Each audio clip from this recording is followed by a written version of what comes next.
Hey, this is Home O Mind. Let's learn together about local diseases as organon of medicine. तथा कथित local conditions जो हाल ही में हुई हैं और केवल बाहरी चोट के कारण हैं, शुरू में लोकल बीमारियों का नाम पाने के लायक लगेंगी, लेकिन ऐसा तभी होगा जब चोट इतनी मामूली हो कि उसका कोई सिग्निफिकेंस ना हो, क्योंकि शरीर को होने वाली किसी भी सिग्निफिकेंस की बाहरी चोटें पूरे जीवित ऑर्गेनिज्म की सहानुभूति को एंगेज करती हैं, बुखार आदि होते हैं। ऐसी चीजें सर्जरी का उचित डोमेन तभी होती है जब क्योर, जो केवल वाइटल फोर्स प्रदान कर सकता है, के लिए बाहरी बाधाओं को यांत्रिक रूप से हटाकर पीड़ित हिस्सों पर मदद पहुंचाना आवश्यक हो जाता है, जैसे डिसलोकेशंस को कम करके, घावों को टांके और पट्टियों से बंद करके, खुली हुई धमनियों के ब्लीडिंग को यांत्रिक रूप से रोककर, जीवित हिस्सों में घुसी हुई फॉरेन बॉडीज को हटाकर, परेशानी पैदा करने वाले पदार्थ को हटाने या एक्स्ट्रावेटेड या कलेक्टेड फ्लूइड्स को निकालने के लिए बॉडी कैविटी को खोलकर टूटी हुई हड्डी के सिरों को अलाइन करके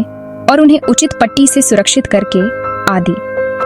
हालांकि ऐसी चोटों में जब पूरा जीवित ऑर्गेनिज्म क्योर को पूरा करने में सक्षम होने के लिए इफेक्टिव डायनामिक हेल्प की मांग करता है, जैसा कि वह हमेशा करता है, जब व्यापक चोटों से फटे हुए मांस, टेंडन्स और वेसल्स से होने वाले गंभीर बुखार को इंटरनल मेडिसिन से हटाने की आवश्यकता होती है, या जब जले हुए या खरोंच वाले हिस्से के बाहरी दर्द को होम्योपैथिकली हटाने की आवश्यकता होती है,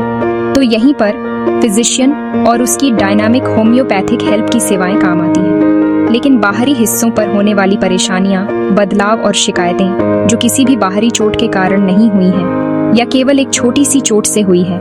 वे पूरी तरह से अलग तरीके से होती हैं। वे एक अंदरूनी बीमारी से होती हैं। इन्हें केवल लोकल बीमारियों के रूप में खारिज करना और उनका इलाज विशेष रूप से या लगभग विशेष रूप से लोकल एप्लीकेशंस या अन्य ऐसे साधनों से करना, जैसे कि वे घाव हों, जैसा कि मेडिसिन ने सदियों से अब तक किया है,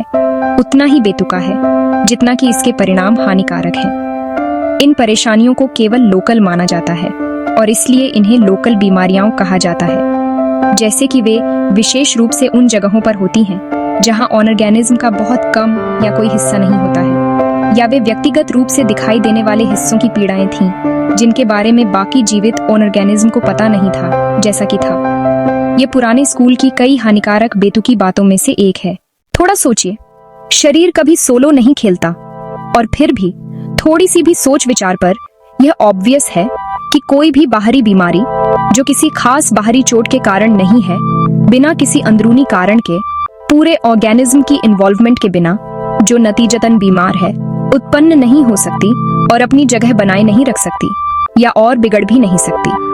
वे बाकी इकोनॉमी की सहमति और बाकी जीवित पूरे की भागीदारी के बिना बिल्कुल भी प्रकट नहीं हो सकती थी। वास्तव में वे पूरे अनट्यून्ड लाइफ द्वारा गति में स्थापित किए बिना पनप नहीं सकती थी, क्योंकि ऑर्गेनिज्म के सभी पार्ट्स इतने करीब से जुड़े हुए हैं। कोई लाइफ इरप्शन नहीं है, कोई हिटलो नहीं है, लेकिन व्यक्ति इसके पहले और इसके रहते हुए अंदरूनी तौर पर बीमार है। शरीर के बाहरी हिस्सों पर बहुत कम या बिना किसी बाहरी चोट के उत्पन्न हुई परेशानी का सभी उचित मेडिकल ट्रीटमेंट,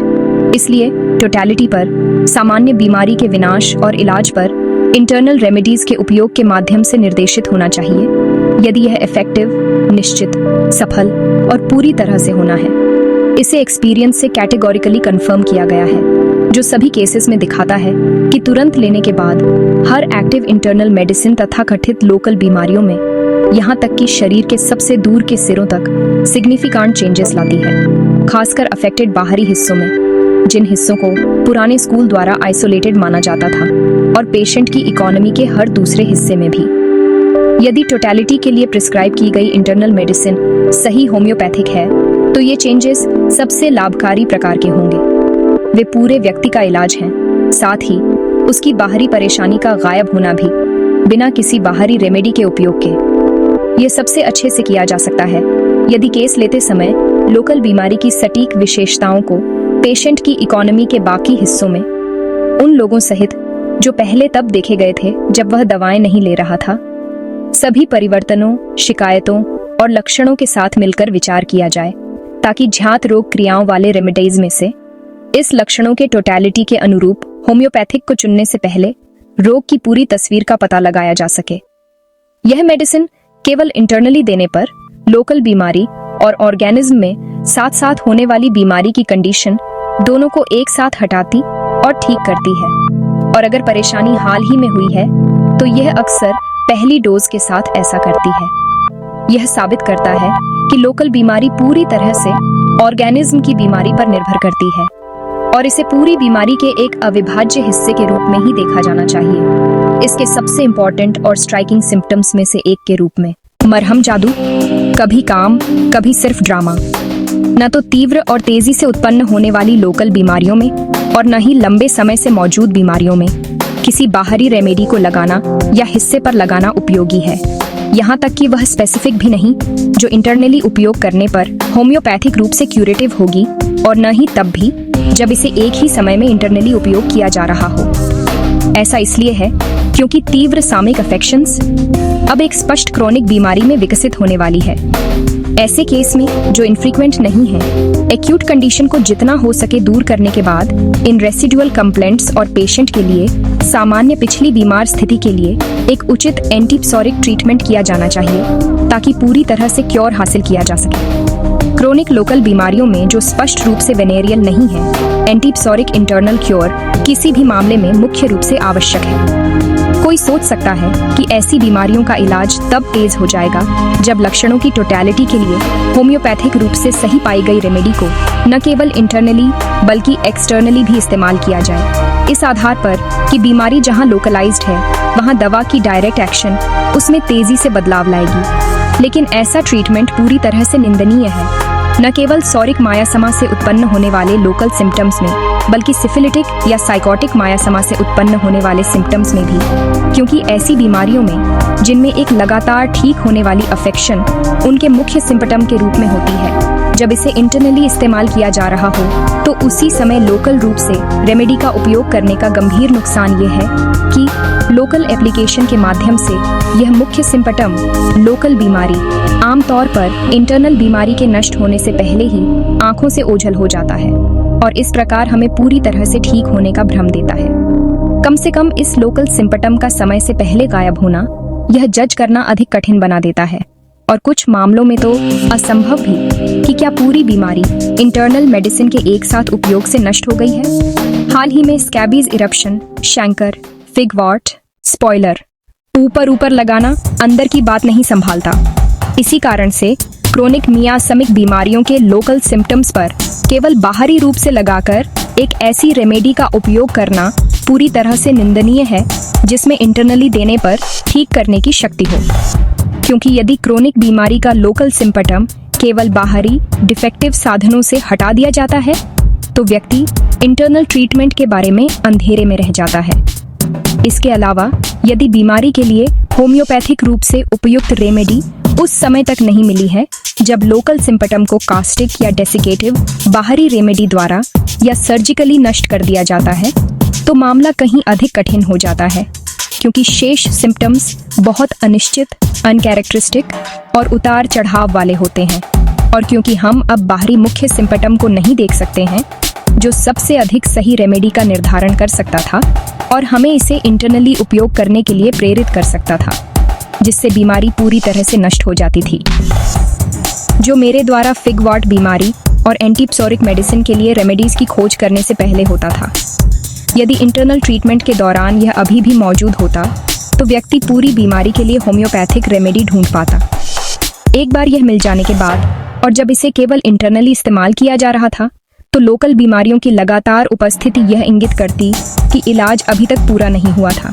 दूसरी ओर यदि लोकल बीमारी बिना किसी दमनकारी बाहरी हस्तक्षेप के ठीक हो जाती तो यह अकाट्य रूप से इंगित करता कि परेशानी जड़ से खत्म हो गई थी और पूरी बीमारी का वांछित इलाज पूरा हो गया था। तो यह पूरी तरह से ठीक होने की उपलब्धि में एक अमूल्य अपरिहार्य मदद है। कभी कभी वाइटल फोर्स भी बोले, चलो बाहर शिफ्ट करते हैं। ऐसा लगता है कि जब एक क्रोनिक बीमारी से ग्रस्त होता है जिसे वह अपने साधनों से दूर नहीं कर सकता तो वाइटल फोर्स किसी बाहरी हिस्से पर एक लोकल बीमारी बनाने का फैसला करता है जिसका एकमात्र उद्देश्य इंटरनल बीमारी को कम करना होता है। वे सहज वाइटल फोर्स की तुलना में पूरे इकोनॉमी को कहीं अधिक कमजोर और बर्बाद करते हैं। यदि पुराने स्कूल का फिजिशियन किसी बाहरी साधन से लोकल सिम्टम को नष्ट कर देता है, यह सोचकर कि इससे पूरी बीमारियां ठीक हो जाएंगी, तो प्रकृति इसकी भरपाई इंटरनल बीमारी और अन्य सिम्टम्स को जगाकर करती है, जो लोकल बीमारी के बगल में हमेशा निष्क्रिय पड़े थे। यानी यह इंटरनल बीमारी को बढ़ा देती है। ऐसे मामलों में आमतौर पर गलत तरीके से कहा जाता है कि लोकल बीमारी को बाहरी साधनों से शरीर में या नसों पर वापस धकेल दिया गया है। शरीर की सतह से ऐसे लोकल सिम्टम्स को हटाने के लिए कोई भी बाहरी ट्रीटमेंट